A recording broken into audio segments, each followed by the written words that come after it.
बीजेपीचा वारू रोखणं असो, मराठा आरक्षणावर तोडगा काढणं असो किंवा थेट क्रीडा किंवा कृषी क्षेत्राचे प्रश्न असो, शरद पवारांचा विचार केल्याशिवाय हे यातील कोणताच प्रश्न पुढे जाऊ शकत नाही. 2014 आणि 2019 अशा 10 वर्षातील सलग 2 निवडणुकांमध्ये भाजपने हवा केली होती. मात्र ती हवा कशी काढायची याची टाचणी फक्त पवारांकडे सापडली.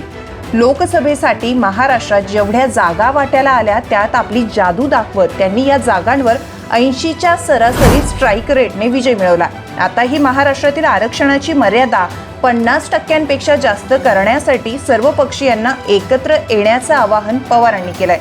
त्यामुळे पवार पुन्हा एकदा महाराष्ट्राच्या राजकारणात सर्वात जास्त चर्चेत आलेत. शरद पवारांचं वय आहे सध्या 83 वर्ष. मात्र ते या वयातही महाराष्ट्राच्या राजकारणात सक्रिय आहेत.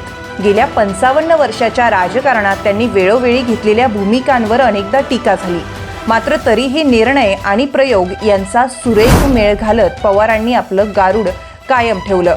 1978 मध्ये पुलोदचा प्रयोग करून पवार वयाच्या 38व्या वर्षी महाराष्ट्राचे मुख्यमंत्री बनले.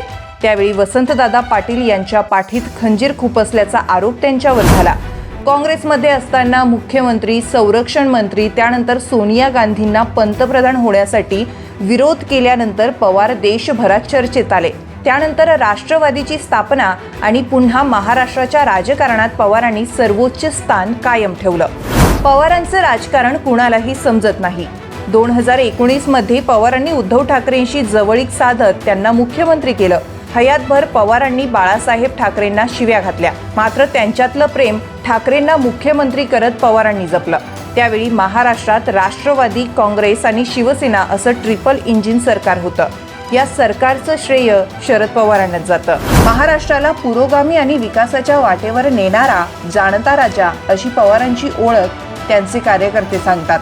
मात्र पवारांवर अनेकदा टीकाही होते. महाराष्ट्राला जातीपातीच्या राजकारणात नेणारा नेता म्हणून पवारांवर अनेकदा आरोपही झाले आहेत. महाराष्ट्राला दिशा देणारा आणि महाराष्ट्राची दिशा बिघडवणारा नेता असे दोन्हीही पवारांच्या बाबतीत अनेकदा बोललं जातं.